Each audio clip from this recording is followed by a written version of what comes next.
Hello everyone, आप सभी का हमारे चैनल पे स्वागत है बच्चों। आज के वीडियो में हम क्लास 10th की जो लेटेस्ट मॉडल पेपर आया है, ठीक है, 2024-25 बोर्ड एग्जाम के लिए, उसको हम सॉल्व करेंगे। बाकी मैंने पूरी NCERT chapter wise important question सारी चीज़ें पढ़ा रखी है। एक बार डिस्क्रिप्शन जरूर चेक करना। मैंने गणित पढ़ा रखा है, विज्ञान वगैरह सब कुछ ऑलरेडी पूरा पढ़ा रखा है। वीडियो को लाइक करें, चैनल पर नए तो प्लीज़ सब्सक्राइब जरूर करें। चलिए वीडियो को स्टार्ट करें। आप देख सकते हैं 2024-25 बोर्ड एग्जाम का लेटेस्ट मॉडल पेपर आ चुका है, ठीक है। तो स्टार्ट करते हैं ऑब्जेक्टिव क्वेश्चन से। कह रहे हैं P बट्टे Q एक परिमेय संख्या नहीं होगी यदि यदि बट्टे वाला, देखो क्या बोला, नहीं होगी बोला है, तो कब नहीं होगी? अगर Q का मान नीचे वाला 0 आ जाए, ठीक है। अगर नीचे वाला 0 आ जाएगा तो फिर वो परिमेय संख्या नहीं होती है, क्योंकि परिभाषित नहीं आएगा होगा। ये जो बहुपद है, शून्यकों का गुणनफल क्या होता है? अल्फा गुणा बीटा। इसका जो फॉर्मूला होता है वो होता है C बट्टा A, ठीक है। तो C बट्टा A होता है। अगर योगफल पूछता शून्यकों का योगफल, तो सूत्र होता -B बट्टा A, ठीक है। अगले प्रश्न में आ जाओ। इस AP का हमसे 11वां पद पूछा है। 11वां पद का मतलब है A प्लस 10D, ठीक है। A क्या होता है? प्रथम पद, तो A की जगह -3। D क्या होता है? D होता है दूसरे पद में से पहला पद घटाओ। दूसरा पद हमारे पास है 1/2, ठीक है, -1/2। और प्रथम पद हमारे पास है -3,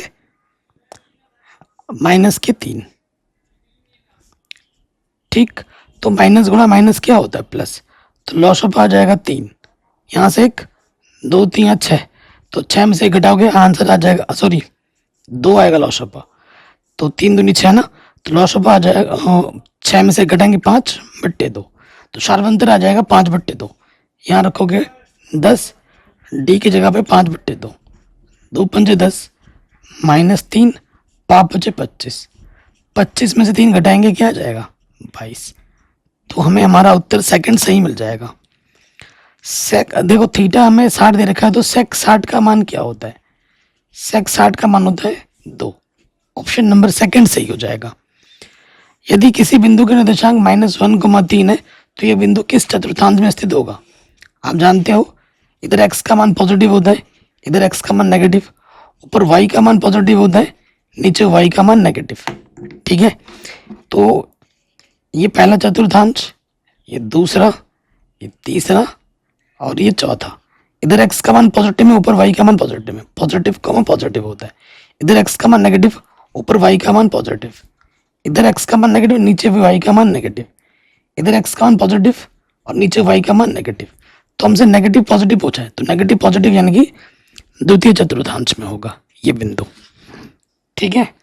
अगले प्रश्न में वहां जाते हैं। हमसे क्या बोल रहे हैं? किसी निश्चित घटना के घटित होने की प्रायिकता कितनी हो सकती है? निश्चित घटना की जो प्रायिकता होती है, इसमें किसी घटना घटित होने की प्रायिकता नहीं हो सकती है। अच्छा, नहीं हो सकती है। प्रायिकता का मान कभी भी माइनस में नहीं होता है। किसी भी घटना की जो प्रायिकता होती है उसका मान हमेशा 1 से छोटा, 0 या 0 से बड़ा होता है। सभी समबाहु त्रिभुज कैसे होते हैं? समरूप होते हैं, एक जैसे दिखने में होते हैं। B² - 4AC का मान अगर 0 है, यानी विविक्तिकर का मान 0 है, तो मूल वास्तविक होता है और बराबर होता है। ऑप्शन नंबर सेकंड हमारा सही हो जाएगा। अब आते हैं हम वर्णनात्मक प्रश्नों में, यानी कि सब्जेक्टिव हल करने वाले प्रश्नों में। कह रहे हैं cos A को sec के पदों में लिखो। तो बहुत आसान है। cos से बराबर क्या होता है? 1/sec। शुरू होने से पहले ही खत्म हो गया आंसर। नंबर 3 पे आ जाओ। कह रहे किसी निश्चित घटना के घटित होने की प्रायिकता कितनी होती है? तो निश्चित घटना की प्रायिकता होती है 1, ठीक है। कह रहे हैं किसी बिंदु P से एक वृत्त पर स्पर्श रेखा की लंबाई 24 सेंटीमीटर है। तो मैं चित्र बना के दिखाता हूँ। ये हमारे पास एक बिंदु है P। इस P बिंदु से स्पर्श रेखा की जो लंबाई दे रखी है वो हमें दे रखी है 24 सेंटीमीटर, ठीक है। तथा P की केंद्र से दूरी, यहाँ पर केंद्र है, इस P की केंद्र से जो दूरी है वो हमें दे रखी है 25 सेंटीमीटर। तो हमें बोल रहा है कि वृत्त की त्रिज्या कितनी होगी? तो वृत्त की त्रिज्या हमने मान ली R। ये चित्र भी आपको एग्जाम में बना के दिखाना है। P इस वाले बिंदु का नाम मैंने Q दे दिया। तो ये क्वेश्चन नंबर कौन सा है हमारे पास? चौथा है, तो यहाँ लिखोगे, क्योंकि सब्जेक्टिव प्रश्न में डिटेल में सब कुछ लिखना पड़ेगा। प्रमेय 2.1 से आप जानते हो स्पर्श रेखा और त्रिज्या के बीच में 90 अंश का कोण बनता है। तो यानी कि हमारे पास जो क्यू कोण है वो है 90 डिग्री का। जैसे ही 90 होगा ये त्रिभुज क्या हो जाएगा, समकोण त्रिभुज। तो त्रिभुज पी क्यू ओ में समकोण त्रिभुज है, तो कौन सा नियम लगा सकते हैं, पाइथागोरस प्रमेय। पाइथागोरस प्रमेय से, पाइथागोरस प्रमेय क्या होती है, कर्ण का जो वर्ग होता है वो बराबर होता है आधार का वर्ग प्लस लंब का वर्ग। तो देखो 90 अंश का सामने वाली भुजा कर्ण होती है, कर्ण हमारे पास 25 है, आधार आप 24 मान लो, क्योंकि पाइथागोरस प्रमेय में मान रखते वक्त आधार और लंब तुम किसी को भी मान सकते हो। और लंब हमने माना है आर, त्रिज्या जो कि हमें निकालनी है। 25 गुणा 25 कितना होता है, 625। 24 गुणा 24 कितना होता है, 576। संख्या को एक तरफ लिखेंगे, प्लस का 576 इधर के क्या हो जाएगा, माइनस के 576। ठीक है, घटा दोगे तो क्या आ जाएगा, 49। तो वर्गमूल निकालेंगे हम 49 का वर्गमूल, तो हमें आर मिल जाएगा 7×7 = 49। तो आर का मान मिलेगा 7 सेंटीमीटर। तो हमें हमारा जो उत्तर मिलेगा वो मिलेगा 7 सेंटीमीटर। ठीक है, आगे बढ़ते हैं। कह रहे मूल बिंदु से 1,1 की बिंदु की दूरी ज्ञात कीजिए। तो बहुत ही सिंपल सा क्वेश्चन है। मूल बिंदु, मूल बिंदु क्या होता है, ओ से दर्शाते हैं, 0,0 होता है इसका निर्देशांक। और एक बिंदु दे रखा है, मान लेते हैं ये बिंदु का नाम P है, जो कि 1,1 दे रखा है। इनके बीच की क्या निकालनी है, दूरी। ठीक है, तो हमें निकालना है OP, दो बिंदु के बीच की दूरी। सूत्र क्या होता है, x1 माइनस x2 का वर्ग, y1 माइनस y2 का वर्ग। ये x1, ये y1, ये x2, ये y2। सूत्र में रख दीजिए, 1 माइनस 0 का वर्ग, 1 माइनस 0 का वर्ग। 1 में से 0 घटाओगे 1 बचेगा, 1 का वर्ग 1, 1 का वर्ग 1, तो ये आ जाएगा √2। ठीक है जी, ये क्वेश्चन सॉल्व हो गया। आगे बढ़ते हैं। एक वृत्त की कितनी स्पर्श रेखाएं हो सकती हैं, तो एक वृत्त की अनंत स्पर्श रेखाएं हो सकती हैं। एक वृत्त की अनंत, यहां से यहां से यहां से, मतलब जितना बड़ा वृत्त बनाओगे उतने ज्यादा स्पर्श रेखाएं बन जाएंगी। तो छठे वाले का आंसर होगा अनंत। इतना ही लिखना है। कह रहे PE इतना है, तो E नहीं की प्रायिकता क्या होगी। ठीक है, हमसे क्या पूछा है, E नहीं की प्रायिकता क्या होगी। तो देखिए, तो 7वां क्वेश्चन है, लिखोगे आप, दिया है, क्या दिया है, PE दे रखा है आपको, कितना, 0.05। PE नहीं की प्रायिकता आपको निकालनी है। आप जानते हैं PE प्लस P नहीं, किसी घटना की होने की प्रायिकता प्लस किसी उसी घटना की ना होने की प्रायिकता का योगफल 1 के बराबर होता है। हमें PE नहीं निकालना है, तो ये प्लस का PE इधर आके क्या हो जाएगा, माइनस का PE रख दोगे। PE का मान है 0.05, 1.00, तो ये 0.05 घटा दोगे, 10 में से 5 घटाएंगे 5, 9, तो आंसर आ जाएगा 0.95। ठीक है, कह रहे हैं AP का 10वां पद ज्ञात कीजिए। इस AP का क्या निकालना है, 10वां पद निकालना है।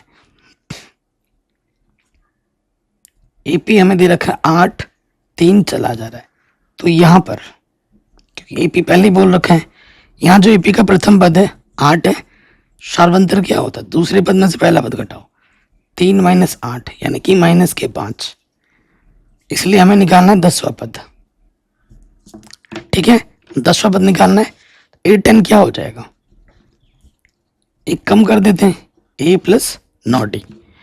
तो A का मान है हमारे पास 8 और D का मान है माइनस के 5। 9 पंजे 45, तो 15 में से 8 घटाएंगे 7 बचेगा, माइनस के 37 होगा आंसर। ठीक है, कह रहे हैं बहुपद y बराबर px का ग्राफ नीचे दिया गया, शून्यों की संख्या बताइए। एक्स बोला ना, एक्स अक्ष में जितने कट पॉइंट होंगे उतने शून्य होंगे। शून्य, 1 2 3 4, तो कितने शून्य होंगे? 4। 4 कट पॉइंट, 4 शून्य होंगे। अब आते हैं हमारे 2 नंबर वाले प्रश्नों में। कह रहे हैं द्विघात बहुपद के शून्य ज्ञात कीजिए।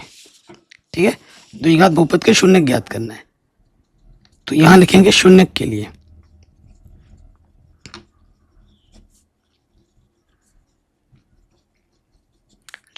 क्या करते हैं, जो भी बहुपद है उसको शून्य के बराबर मान लेते हैं, तभी हमारा क्या निकलता है? शून्य निकलता है। तो आप जानते हैं इसके गुणज लेते हैं, एक्स स्क्वायर गुणज चाहिए होता है, इसकी गुणा हमें इससे करनी होती है। ऐसी 2 संख्या लो, 1 गुणा 10, जिनको गुणा करने पे 10 है, और जोड़ने, इसी वाला चिन्ह देखते हैं, जोड़ने पर 7 है। तो 5 दूनी 10, 5 और 2 को जोड़ोगे 7 आ जाएगा। तो यहां आ जाओ, x square 5x plus 2x। ठीक है, यहां से एक जोड़ा, यहां से एक जोड़ा, तो इस जोड़े से क्या उभयनिष्ठ? x उभयनिष्ठ। एक्स स्क्वायर से एक x बाहर आ गया, x बचा, ये x बाहर आ गया, 5 बचा, प्लस का चिन्ह लग गया, 2 का भागा दोनों में जाएगा, x बचेगा, 2 पंजे 10। आप देखोगे ये चीज और ये चीज सेम टू सेम आई है, यानी कि आपने सही किया है। तो जो 2 बार है आप उसे एक बार लिखोगे, और जो उभयनिष्ठ है उसे आप दूसरे वाले ब्रैकेट में लिख लोगे। ठीक है, अब इसको 0 मानोगे, इसको 0 मानोगे। यदि x प्लस 5 बराबर 0, तो प्लस के 5 इधर के क्या हो जाएगा? माइनस के 5। यदि x प्लस 2 बराबर 0, तो प्लस का 2 इधर के क्या हो जाएगा? माइनस का 2। तो ये हमें हमारा दूसरा शून्य मिल जाएगा। कोई भी डाउट हो दोबारा देख सकते हैं। अगले प्रश्न में आ जाओ। कह रहे दी गई आकृति में डी ई, ये जो रेखा है इसके समानांतर है। ए डी बट्टा डी बी 2/3 है। ई सी हमारा 6 सेंटीमीटर है। तो ए ई ज्ञात कीजिए। मान लेते ए ई एक्स है, जो कि हमें निकालना है। 11वें नंबर पे आ जाओ। एग्जाम में जैसे चित्र बनाना है तो चित्र भी बना दो, उससे प्रेजेंटेशन आपके निखर के आएगी। ये है ए बी सी और ये बिंदु है डी, ये बिंदु है ई। आपको ई सी दे रखा है 6 सेंटीमीटर और ए ई आपको निकालना है। जो दिया है वो सब लिखोगे, और दिया क्या है निकालना क्या है सब मेंशन करना होता है। हमें दे रखा है ए डी बट्टे डी बी 2/3, ठीक है, ये दे रखा है। ई सी हमको 6 सेंटीमीटर दे रखा है और हमें ए ई निकालना है। तो लिखेंगे चूंकि डी ई समानांतर है बी सी के, इसलिए थेल्स के प्रमेय से, थेल्स का प्रमेय क्या होगा? ए डी बट्टा डी बी किसके बराबर होगा? ए ई बट्टा ई सी, ए ई बट्टा ई सी। तो ए डी बट्टा डी बी हमें दे रखा है 2/3 और ए ई हमने x माना है, ई सी हमें दे रखा है 6। तिरछी गुणा करोगे या यहाँ देखो ये बट्टे के इधर के गुणे में आ जाएगा, इधर बचेगा x, 3 दूनी 6 तो 2 गुणा 2, x का मान हमको क्या मिलेगा? 4 सेंटीमीटर। उत्तर ठीक है जी, ये भी हो गया। अगर आपको हैंड रिटन सॉल्यूशन चाहिए वो भी मिल जाएंगे, जिसके लिंक्स मिल जाएंगे डिस्क्रिप्शन पे, जाके देख लीजिएगा। अगले प्रश्न पे आ जाते हैं। कह रहे हैं इन दोनों संख्याओं का HCF 9 है, तो इन दोनों संख्याओं का LCM क्या होगा? क्वेश्चन नंबर ये हमारा क्या है? 12वां। तो यहाँ पे आ जाओ, यहाँ लिखेंगे दिया है, हमको दे रखा है HCF 306 657 का 9 दिया हुआ है। हमें LCM निकालना है 306 657 का, ठीक है, ये चीज हमें निकालनी है। तो यहां लिखोगे हम जानते हैं। क्या जानते हो? हम जानते हैं संख्याओं का जो गुणनफल होता है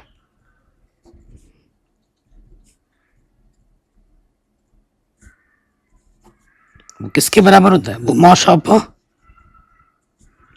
गुणे लौशौपा के बराबर होता है। संख्या कौन कौन सी है? 306, 657 और मौशपा है 9, लौशपा आपको निकालना है। तो ये 9 गुणे में इधर के क्या हो जाएगा, बट्टे में, इधर के क्या हो जाएगा, बट्टे में आ जाएगा।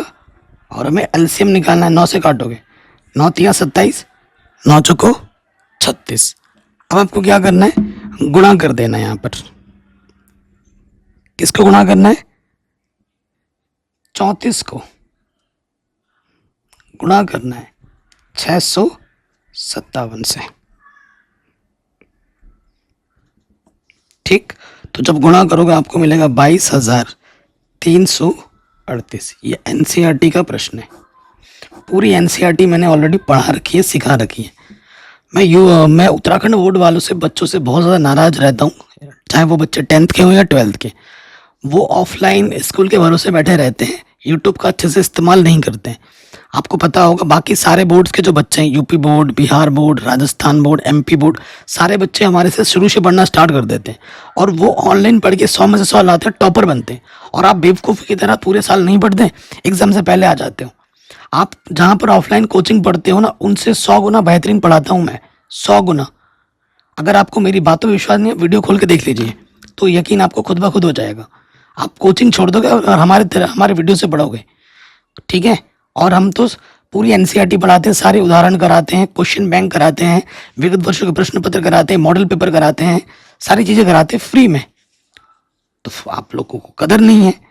थोड़ा सा पढ़ाई स्टार्ट करो, यहाँ से सपोर्ट करो और खुद भी मेहनत करो अच्छे नंबर लाने के लिए, खुद के सपोर्ट करो, ठीक है। ये मैं अब कहना चाहता हूँ, जैसे बाकी बोर्ड्स के बच्चे करते हैं तो आप भी करो। कह रहे हैं सिद्ध कीजिए कि √3 एक अपरिमेय संख्या है। तो ये क्वेश्चन तो हर साल एग्जाम में आता है, तो उल्टा मान लेंगे हम। माना √3 एक परिमेय संख्या है।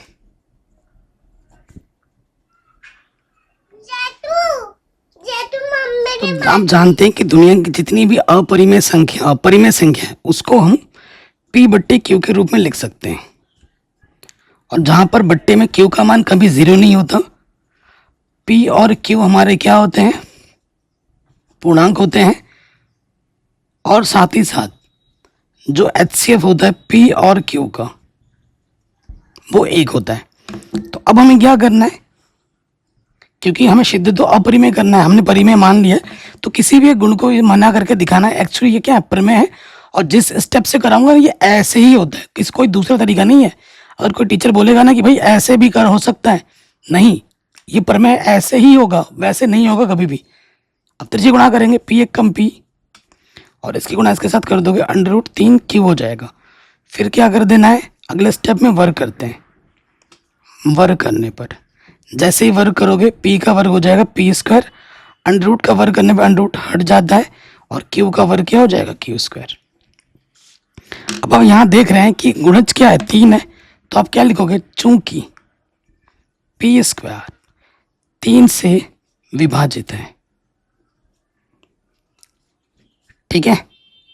P² 3 से विभाजित है, इसलिए P भी 3 से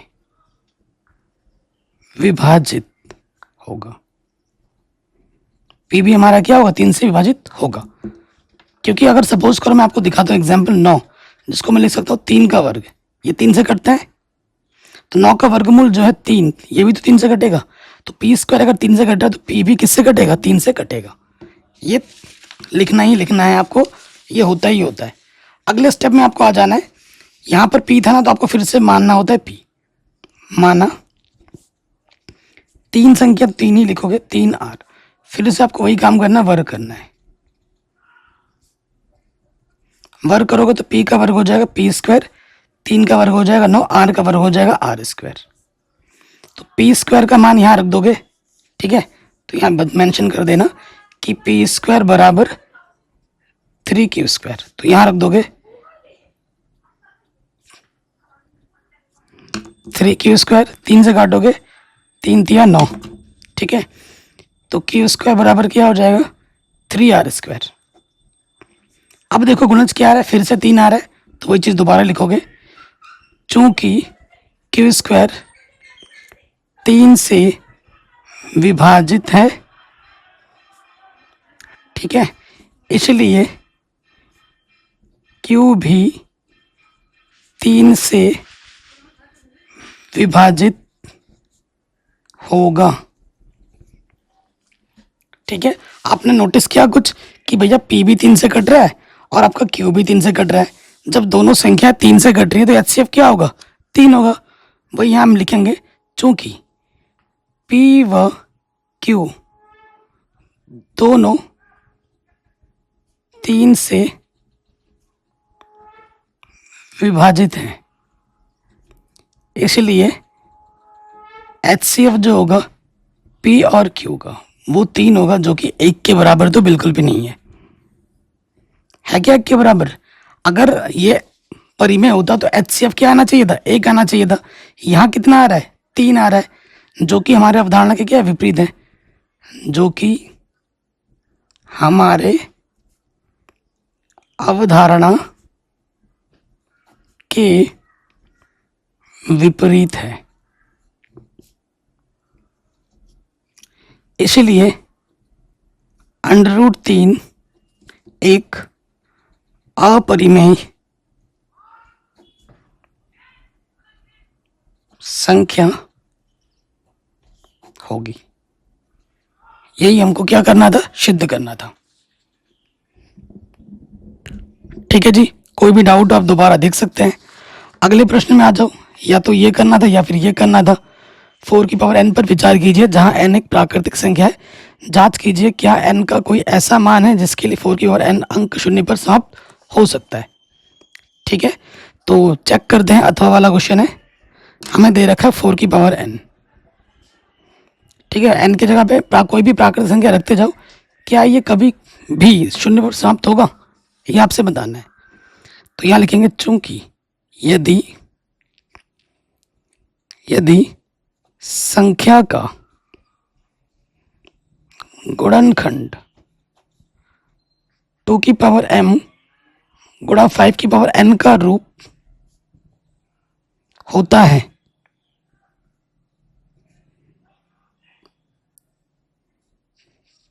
तो संख्या शून्य पर समाप्त होती है। ठीक है, इसका कथन का मतलब क्या है कि जो संख्या दी होगी ना, कम से कम उसमें उसके गुणनखंड में 1 बार 2 और 1 बार 5 तो होना ही चाहिए। अगर 1 से ज़्यादा बार आएगा तो चलेगा।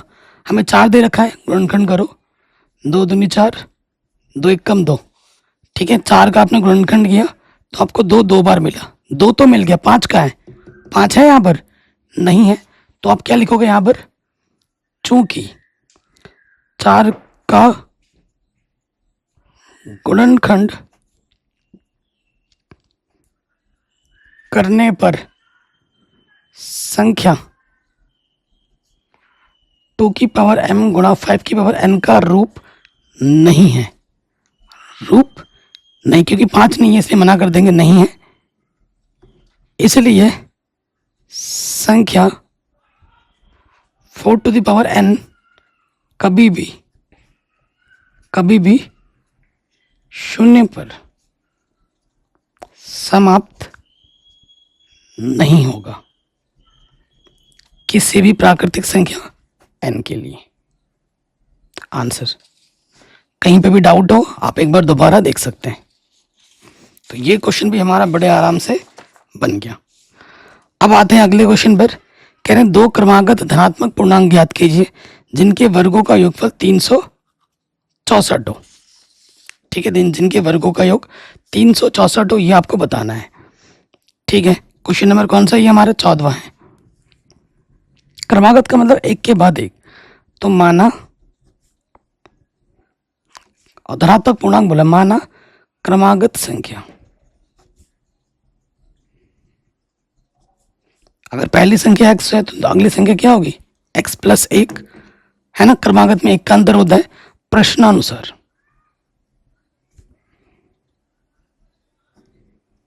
प्रश्न में क्या बोला गया है कि दो धनात्मक पूर्णांक जिनके वर्गों का योग, इनके वर्गों वर्ग करके जोड़ने पर, योग मतलब जोड़ना, कितना आता है, 364 आता है। ठीक है, अब इसको खोल दीजिए, ए का वर्ग प्लस बी का वर्ग 2ab। ठीक है, आप सूत्र तो जानते ही होंगे ना, कौन सा सूत्र लगाया हमने यहाँ पर, आपको पता होगा a प्लस बी का जो वर्ग होता है वो होता है a का वर्ग प्लस बी का वर्ग प्लस का 2ab। a की जगह पर x और b की जगह पर 1। एक्स स्क्वायर कितनी बार है, 2 बार। 1 का वर्ग 1 होता है, 2 1 कम 2x, और प्लस का 364 इधर आके क्या हो जाएगा, माइनस के 364। या इस क्वेश्चन में थोड़ा सा गड़बड़ लग रहा है, 365 होना चाहिए था, 364 लिखा हुआ है। ठीक है, ट्राई करके देखते हैं, होगा नहीं क्योंकि क्वेश्चन में मिस्टेक है। ठीक है, घटाओगे तो यहाँ आ जाएगा 363। ये क्वेश्चन ना 365 होना चाहिए था, ये 364 है, ये मिस्टेक है। तो मेरे भाइयों जिन्होंने भी पेपर सेट किया है, थोड़ा आंखें खोल के सेट कीजिए, क्योंकि यहाँ पर मिस्टेक से 364 नहीं 365 होगा। ये एनसीईआरटी का प्रश्न है, खोल के देख लीजिए, ये सॉल्व नहीं हो सकता। क्योंकि ठीक है, यहाँ पर 65 होता, इधर आके घट जाता, 364 होता, फिर 2 से भाग देते, यहाँ पर 182 आ जाता।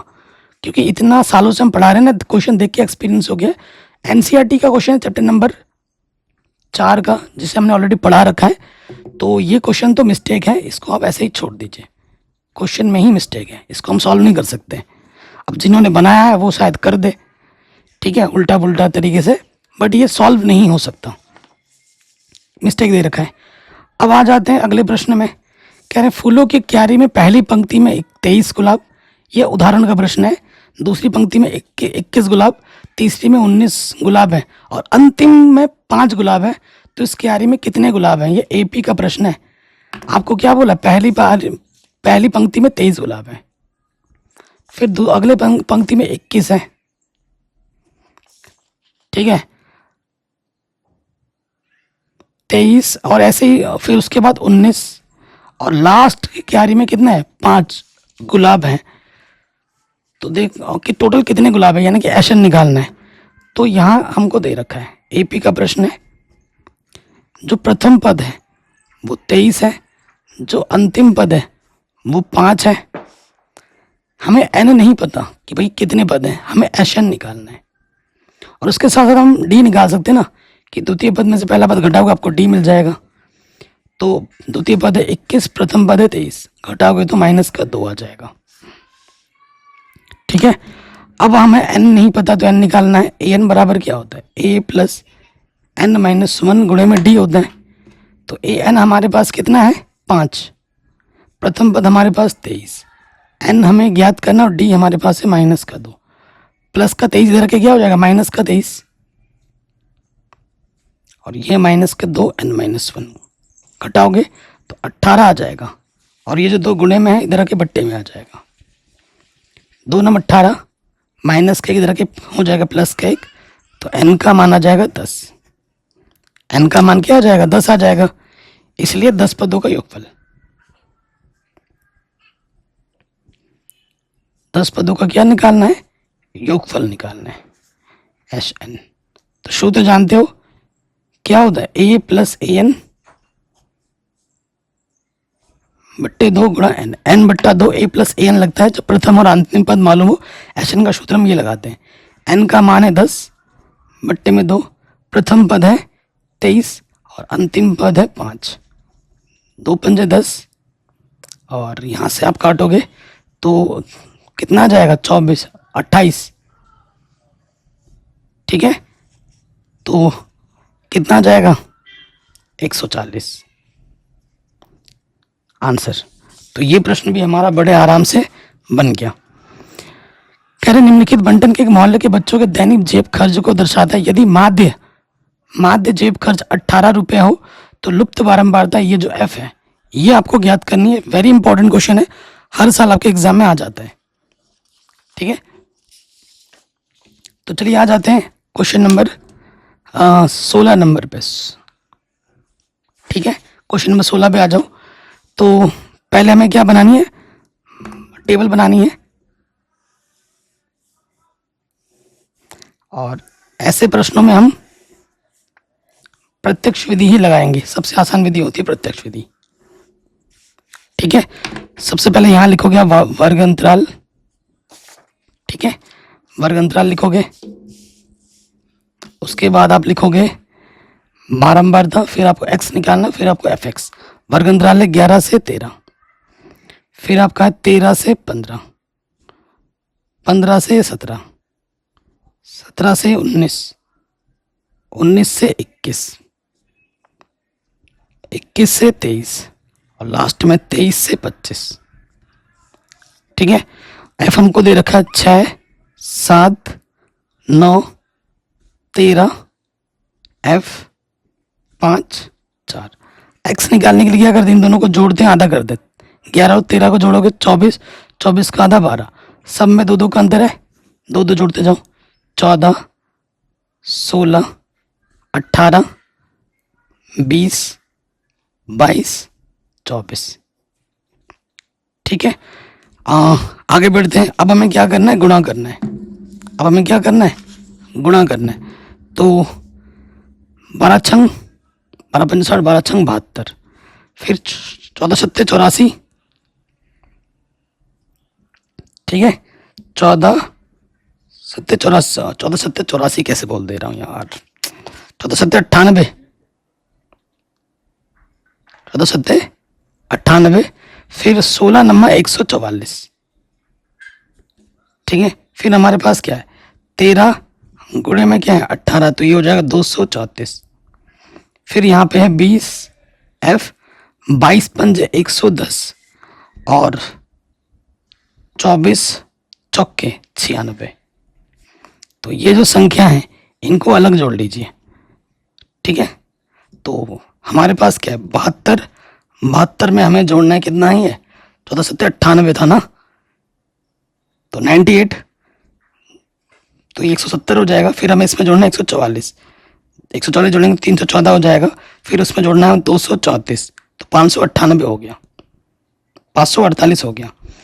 फिर हमें इसमें जोड़ना है 110, 658 हो गया, और फिर उसमें जोड़ेंगे हम 96, तो ये 754 हो गया, और प्लस का 20 एफ, ये अचर पद है। अब एफ में आ जाओ, 6 और 7 कितना हो गया 13। ठीक है, 13 में जोड़ देंगे 13, 26, फिर उसमें जोड़ देंगे 9, 35, फिर उसमें हम जोड़ देंगे 9, 44 हो जाएगा, और ये प्लस का एफ। ठीक है, हमको दिया है प्रश्न में माध्य, माध्य हमको दे रखा है 18। हम कौन सी विधि लगा रहे हैं माध्य निकालने के लिए, प्रत्यक्ष विधि, जिसका सूत्र होता है माध्य बराबर, क्या सूत्र होता है, एफ एक्स का कुल योगफल बट्टे में एफ का कुल योगफल। एफ एक्स का कुल योग माध्य दे रखा है हमें, कितना दे रखा है 18, वो रख दो। एफ एक्स का कुल योगफल है 754 बट्टे 20 एफ, और सिग्मा एफ क्या है 44 प्लस एफ, इसके बट्टे में कुछ नहीं तो एक कम कर देंगे, तिरछी गुणा। ठीक है, तो 18 गुणे 44, तो 792 प्लस के 18 एफ, और किसी भी संख्या को 1 से गुणा कर दो वही रहता है। संख्या को एक तरफ लिखेंगे और एफ वाले को एक तरफ, ये प्लस कह रखे क्या हो जाएगा माइनस का। 754 ही होगा ना, थोड़ा सा एक बार देख लेते हैं इधर, क्योंकि थोड़ा सा मुझे गड़बड़ लग रहा है कि 754 नहीं था, 52 आना चाहिए था। ठीक है, एक बार फिर से देखते हैं। 12 पंच 60, 12 छंग 72। ठीक है, और 14 सत्ते 98 होता है, तो एक बार जोड़ते हैं। क्या है 16 नम्मा 144 होता है, और 13 गुणा 18 234 होता है। ठीक है, 22 पंजे 110 होता है। ठीक है, अब जोड़ के देखते हैं। 110 प्लस 96 206 हो गया, उस पर मुझे जोड़ना है 234, 440 हो गया, उस पर मुझे जोड़ना है 144। ठीक है, और उसमें जोड़ना है मुझे 96 8, ठीक है, और उसमें मुझे जोड़ना है 72, तो 754 होगा। ठीक है जी, 754 आ रहा है। और 20F इधर आके क्या हो गया 18F। चलो ठीक है, घटा देते हैं। अब घटाओगे तो क्या आ जाएगा 792 से मुझे 700 क्या घटाना है 54 घटा देना है। तो 12 में से 4 घटाएंगे 8, और 8 में से 5 घटाएंगे 3, 38 आ गया। और यहाँ से बचेगा 2F। 2 गुणे में इधर के क्या हो जाएगा बट्टे में, थोड़ा सा हेर फेर किया गया क्वेश्चन में, 2 1 कम 2, 2 9 18, F का मान क्या आ जाएगा 19। NCERT के क्वेश्चन से ना थोड़ा बहुत यहाँ पे चेंज किया गया है एक आध एंट्रीज में, तो F का मान आ जाएगा 19, आराम से बन गया। अथवा या तो ये वाला करना था, तो जो भी करना वो तो हम आराम से कर ही लेंगे, सारा ही कर रहे हैं। कह रहे हैं एक थैले में 3 लाल 5 काली गेंद है, इस थैले में से एक यादृच्छिक गेंद निकाली जाती है। अब इन दोनों प्रश्नों के अगर चॉइस में से कोई एक करना है ना तो ये वाला करना, भले ही तुम्हें ये वाला आता हो, क्योंकि इसमें समय कम लगेगा। आपको क्वेश्चन वही करना है जिसमें समय कम लगता हो। तो ये देखो यहाँ दिया है,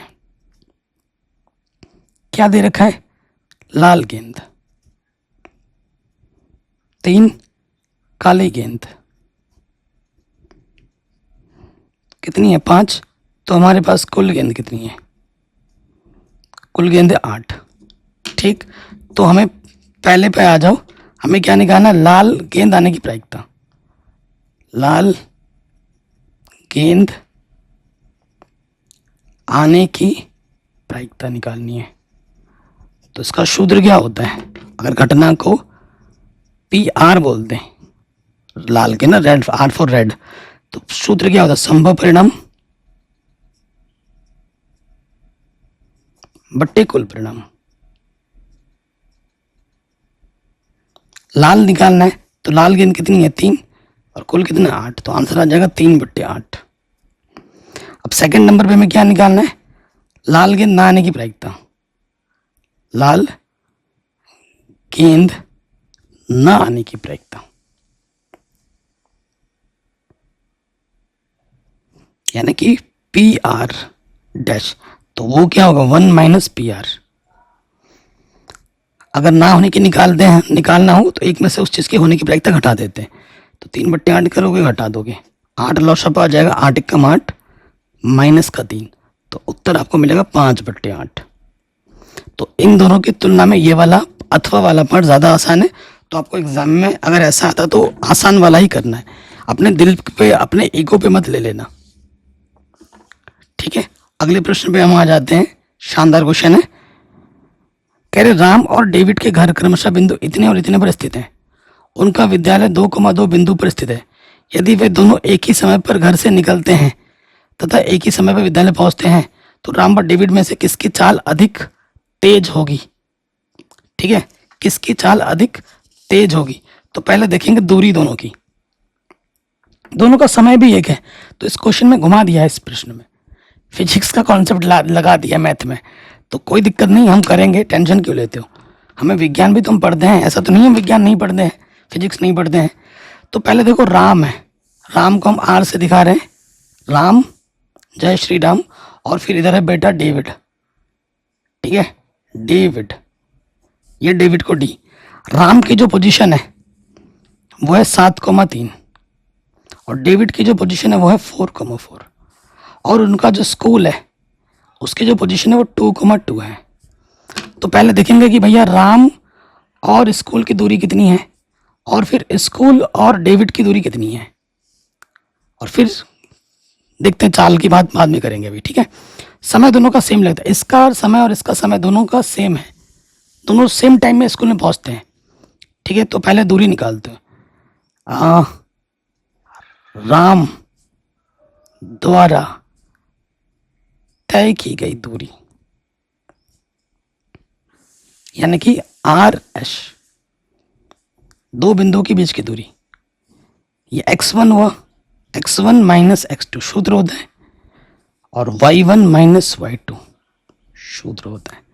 7 में से 2 घटाओगे 5, और यहाँ से 1, 5 का वर्ग 25, और 1 का वर्ग 1, तो ये आ जाएगा √26। अब आ जाओ डेविड द्वारा तय की गई दूरी यानी कि DS, x1 माइनस x2 का वर्ग, y1 माइनस y2 का वर्ग।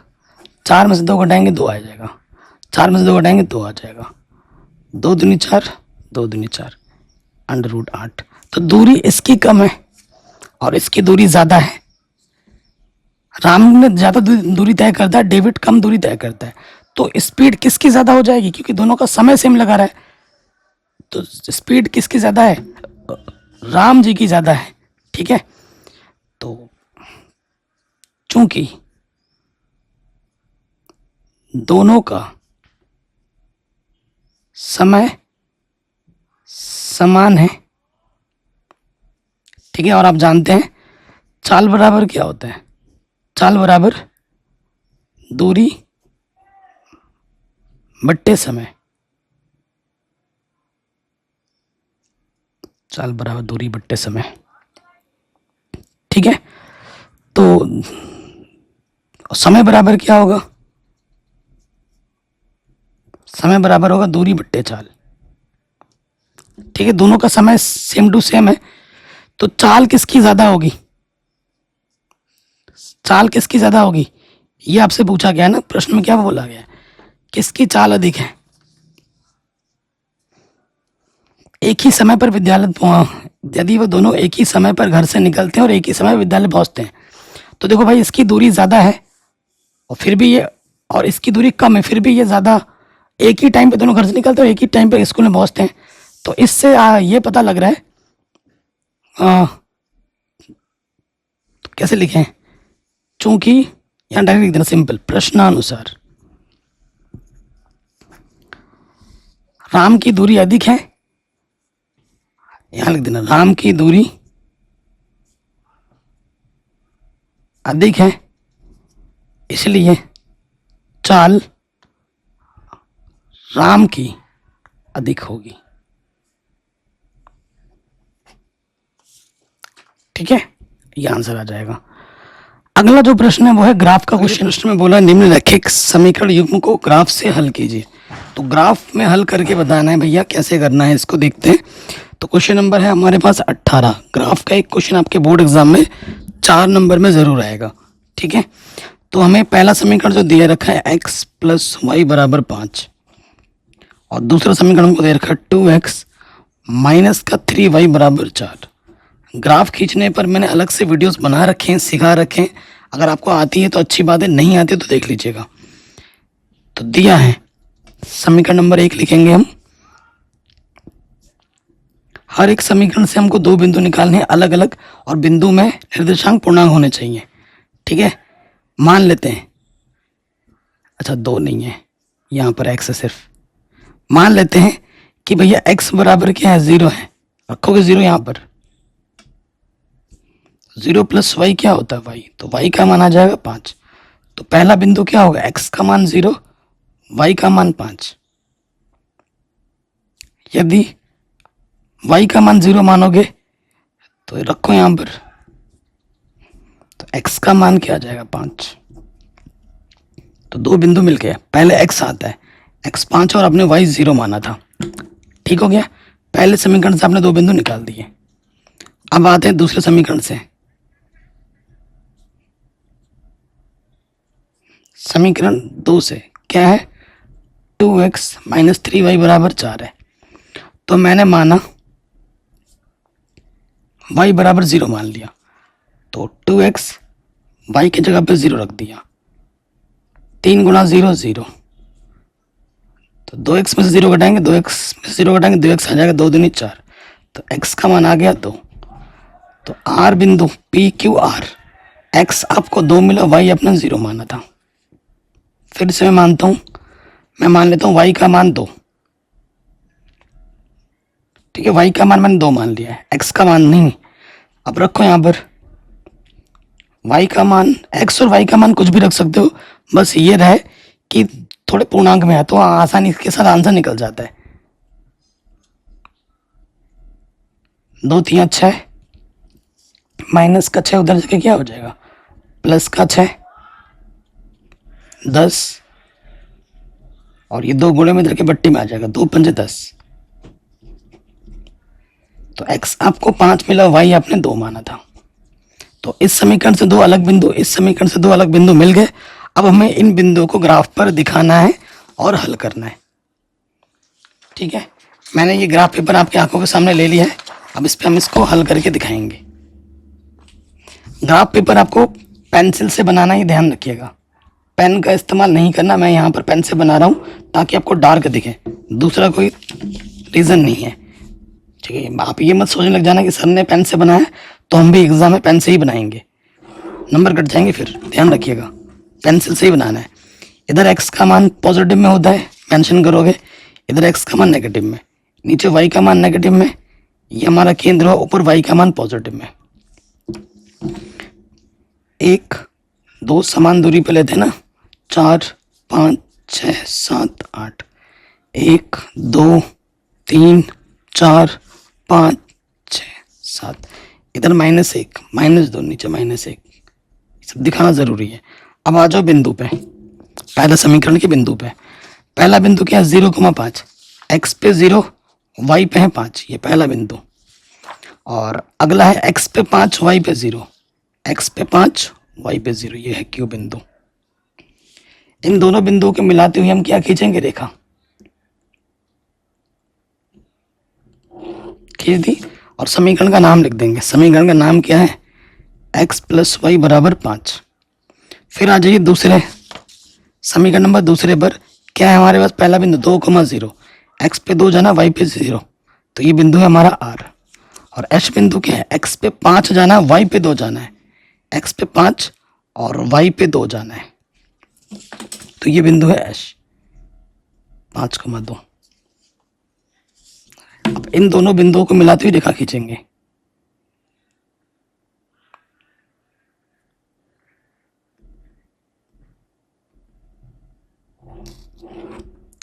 ठीक है, ये गया, सही किया ना हमने। x का मान 5, y का मान है 2, और इधर है 2,0, ठीक तो है। तो इसने यहां पे कट किया है। ठीक है, अब ये ग्राफ से पता नहीं चल पा रहा है कि एग्जैक्टली कितना आंसर होगा, एक से ज्यादा दिख रहा है। यहाँ पे देखो x पे कितना गया, 4 के आसपास है, और y पे 1 है। ठीक है, तो एक ग्राफ तो मैंने सही बनाया है, लेकिन पॉइंट इधर उधर लग रहा है मुझे थोड़ा सा। x पे 0,5 यहाँ हुआ, 5,0 यहाँ हुआ। ठीक है, और 10 पॉइंट में जा रहा है, यही इस क्वेश्चन का मेन पॉइंट है। तो ये पॉइंट में आएगा आंसर। ठीक है, 3 पॉइंट देख लो यहाँ तक कितना जा रहा है, क्योंकि ये पूरा ग्राफ पूरा साफ साफ दिख नहीं रहा ना एग्जैक्टली, यही चक्कर है। मैंने प्रिंट आउट निकाला था 1 2 3, तो ये 3.7 ऐसा कुछ जा रहा होगा। देख लेना एक्स पे कितना जा रहा है और वाई पे कितना जा रहा है, वही आंसर आ जाएगा। मिला के जो आंसर आएगा ना, वो एक्स और वाई का पॉइंट में ही आएगा। और एग्जैक्टली आंसर पता करने के लिए टिप्स दे रहा हूँ, इन दोनों को ना विलोपन विधि से हल कर लेना। एक्स और वाई का जो आंसर आएगा वो वहां पे लिख देना। ठीक है, वो वहां पे लिख देना, क्योंकि मैंने देखा ये जो क्वेश्चन ये वाला सेट किया है और वो वाला जो सेट किया है, वो थोड़ा सा अजीब क्वेश्चन इन्होंने सेट कर दिया है, बच्चे परेशान हो जाएंगे। तो अगर आप चाहते हैं कि मेरे नंबर पूरे मुझे मिले, तो रफ कॉपी में ना इसको विलोपन विधि से एक्स और वाई का मान आप निकाल लोगे, और वही एक्स और वाई का मान आप उठाकर ना यहाँ रख देना, तो आपको पूरे नंबर मिल जाएंगे, एग्जामिनर को दिखेगा भी नहीं। या फिर इन दोनों में से एक तो करना है, इसको आप किसी भी विधि से हल कर सकते हैं, आपकी मर्जी है। तो ये ज़्यादा आसान होगा उसके कंपैरिजन में। ठीक है, इसमें टाइम ज़्यादा लगेगा, इसमें टाइम कम लगेगा। अथवा वाले में आ जाओ, हमको क्या दे रखा है, h माइनस टी बराबर 3, और यहाँ पे आ जाओ, लॉस आ जाएगा 3 और 2 का 6, यहाँ पे आ जाएगा 2h प्लस 3t बराबर 6। इसके बट्टे में कुछ नहीं तो 1 गुणा करेंगे, 2h प्लस 3t, 6 छंग 36। ठीक है, ये समीकरण 1 और ये 2 हो गया। मैं क्या करता हूँ, समीकरण 1 से प्रतिस्थापन विधि लगाता हूँ। प्रतिस्थापन से ज़्यादा जल्दी हो जाएगा। माइनस का टी इधर के क्या हो जाएगा, प्लस का टी। एच का मान समीकरण नंबर 2 में रख दो। एच का मान समीकरण 2 में रखने पर रख दो समीकरण नंबर 2 में, तो 2h प्लस 3t बराबर 36 है। h का मान है 3 प्लस टी और यह है 3t। तो 2 से गुणा करोगे, 2 3 6, 2t प्लस 3t। तीन और 2 कितना हो जाएगा, 5t। और ये प्लस का 6 इधर के माइनस का 6 हो जाएगा। यहाँ पे आ जाएगा 30, 5 गुणे में इधर के बट्टे में आ जाएगा, 5 छंग 30। तो t का मान आ जाएगा 6 और t का मान लास्ट में यहाँ पर उठा कर रख दो। t का मान समीकरण नंबर 3 में रखने पर तो कितना हो जाएगा, 9 हो जाएगा। ये कितनी जल्दी हो गया, आराम से। ठीक है, अब आते हैं अगले प्रश्न में। कह रहे एक आयताकार खेत का विकर्ण उसकी छोटी भुजा से 16 मीटर अधिक है और खेत की बड़ी भुजा छोटी भुजा से 14 मीटर अधिक है, तो खेत की भुजाएं ज्ञात कीजिए। ठीक है, 19वां नंबर है। हमारे पास एक आयताकार खेत है, ये बड़ी भुजा है, ये छोटी भुजा है, ये छोटी भुजा है, ये बड़ी भुजा है और ये इसका विकर्ण है। हमसे क्या बोले, एक आयताकार खेत का विकर्ण उसकी छोटी भुजा से 16 मीटर अधिक है। तो मान लेते हैं कि छोटी भुजा x है, छोटी भुजा पर निर्भर कर रहा है, छोटी भुजा को x मान लो। विकर्ण ये हुआ, छोटी भुजा से 16 अधिक है और जो बड़ी भुजा है छोटी भुजा से 14 मीटर अधिक है, छोटी भुजा से 14 मीटर अधिक है। क्योंकि आयत में प्रत्येक कोण 90 अंश का होता है। ए बी सी डी त्रिभुज ए बी सी में पाइथागोरस प्रमेय से, ठीक है, पाइथागोरस प्रमेय से। पाइथागोरस प्रमेय क्या होती है, कर्ण का जो वर्ग होता है वो होता है आधार का वर्ग प्लस लंब का वर्ग। कर्ण मेरा क्या, 90 अंश के सामने वाली भुजा है, x प्लस 16, ये कर्ण है। आधार मेरे पास क्या है, x प्लस 14 और लंब मेरे पास क्या है, x का वर्ग। बताइए, यहां तक कोई डाउट, कोई दिक्कत नहीं होगी। अब हमें क्या करना है, अब हमें यहां पर वर्ग कर देना है। a प्लस बी का होल स्क्वायर यहाँ पे भी और यहाँ पे भी लगा देना है। a का वर्ग, फिर क्या करोगे, 16 गुणा 16 कितना होता है, 256। b का वर्ग 2ab 16 दूनी 32 x। खोलोगे यहाँ पर, a का वर्ग 14 गुणा 14 कितना होता है, 196। 2ab 14 दूनी 28 x प्लस का एक्स स्क्वायर। इधर एक्स स्क्वायर है, इधर एक्स स्क्वायर, एक्स स्क्वायर से एक्स स्क्वायर कटा। अब सबको उठा के उधर ले जाओ, एक्स स्क्वायर 28x प्लस का 196 पहले से ही है, 256 प्लस के इधर के माइनस, प्लस के इधर के 32x माइनस। तो एक्स स्क्वायर 28x में से घटाओगे 32 तो कितना आ जाएगा, माइनस के 4x और 56 और इधर से 4। ठीक है, 256 में से घटा देंगे 196 तो कितना बचेगा, 60। किसका, माइनस का। गुणा करने पे 60 आए और घटाने पे 6। ठीक है, गुणा करने पे 60 आए और घटाने पे 4 आए, कितना होगा, सोचो सोचो, 12 पंजे 60। तो 60 का गुणनखंड कर लेते हैं, दिमाग में नहीं आ रहा है तो 2 3 6, 2 1 कम 15, 2 5 10, 3 5 15 और 5 1 5। घटाने पे 4 आना चाहिए। 5 दूनी 10, 3 दूनी 6, 10 और 6,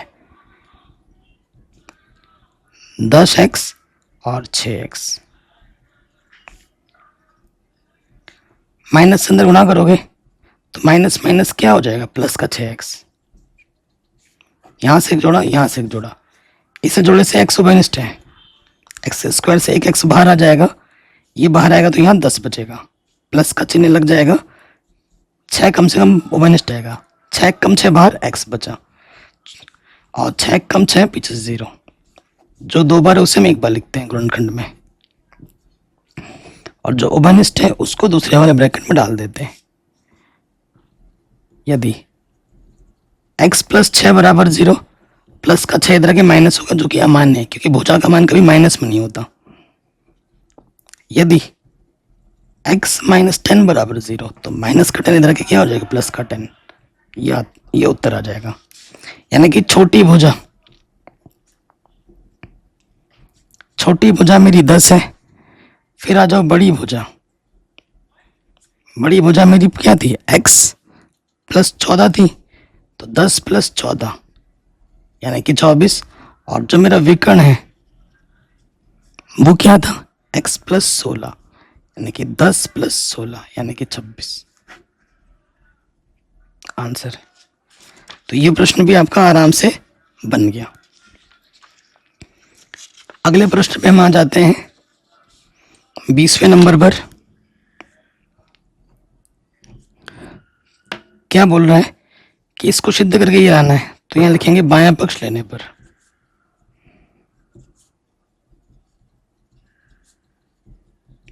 बायां पक्ष लेने पर, तो क्या है बायां पक्ष, उसको हम लिख लेते हैं, यह 1 प्लस साइन है, बट्टे में है 1 माइनस साइन है। जब भी ऐसा होता है ऊपर सेम टू सेम है, सिर्फ चिन्ह का फर्क है, तो हमें करना होगा परिमेयकरण। हमें क्या करना होगा, परिमेयकरण। तो यहां लिखेंगे परिमेयकरण।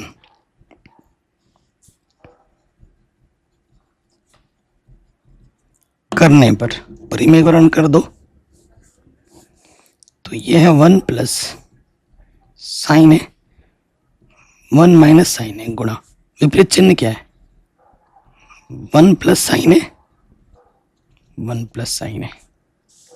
तो ऊपर सेम चीज 2 बार गुणे में हो रही है, तो घात में क्या लग जाएगा, 2 लग जाएगा। और ये चीज ये क्या है, a minus B, a plus B, ऊपर ऊपर गुणा होता है, नीचे नीचे गुणा होता है, आप सूत्र जानते होंगे। a प्लस बी गुणा a माइनस बी क्या होता है, a का वर्ग माइनस के b का वर्ग। तो यहां लगेगा a का वर्ग माइनस b का वर्ग, एक का वर्ग 1, और ये हो जाएगा साइन स्क्वायर a। सूत्र आप जानते होंगे कि 1 माइनस के साइन स्क्वायर a क्या होता है, कॉस स्क्वायर है। सूत्र में रख दीजिए,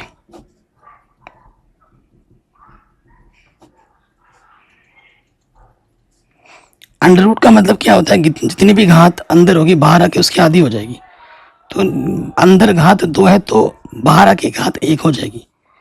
सेम चीज यहां पे भी होगी, अलग अलग बट्टे ले लेंगे,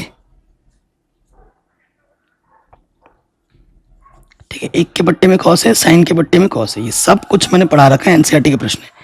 एक बट्टे कॉस क्या होता है, सेक, और साइन बट्टे कॉस क्या होता है, टेन, ठीक है। यही हमको क्या करना था, सिद्ध करना था। सेक ए प्लस टेन है, यही सिद्ध करना था, ठीक है। ये 2 क्वेश्चन एग्जाम में बार बार रिपीट होते हैं। अथवा में आ जाओ, इसको सिद्ध करके ये लाना है, तो बायां पक्ष ले लेंगे।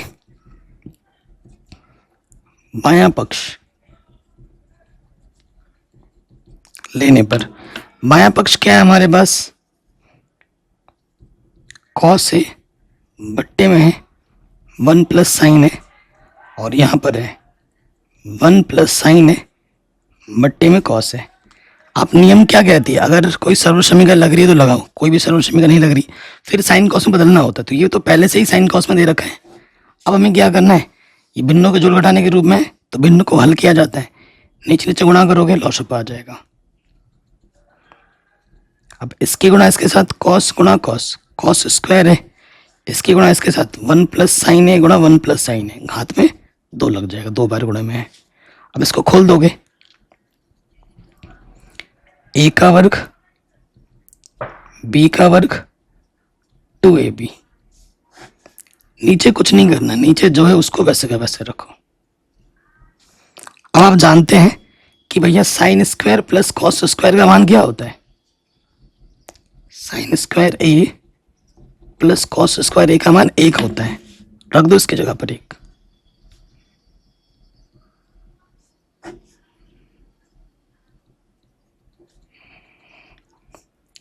एक और 1 कितना होता है, 2।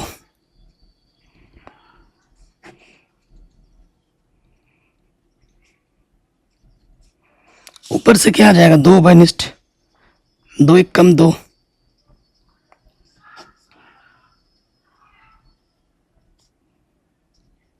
इससे ये कटा।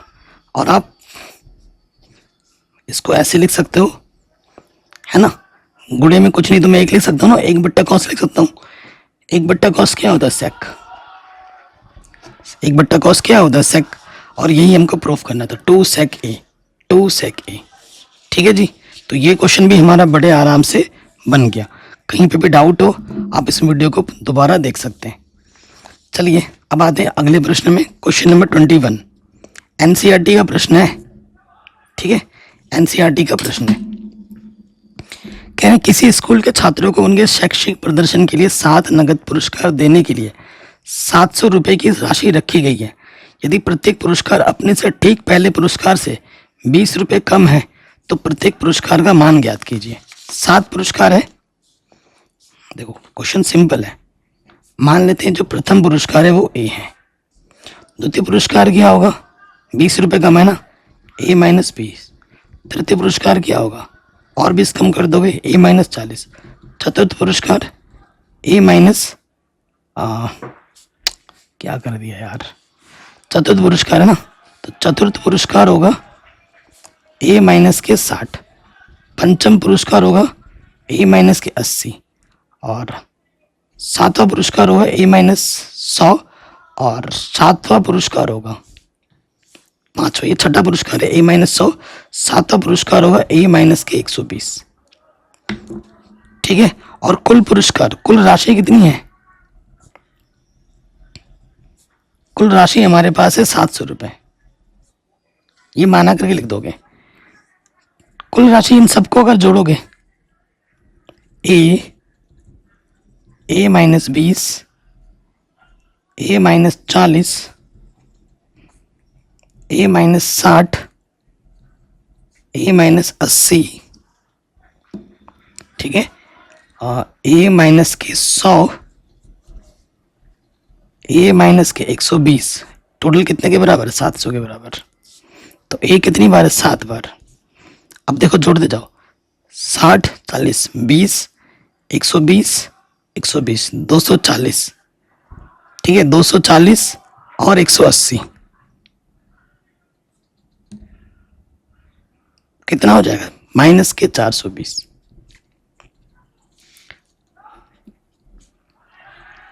तो ये माइनस का इधर के क्या हो जाएगा, प्लस का हो जाएगा, 7 4 1120। तो ए का मान निकालेंगे, 7 गुणे में इधर के बट्टे में आ जाएगा, 7 कम 7 कितना बचा, 4, 7 छंग 42। तो ए का मान आ जाएगा 160।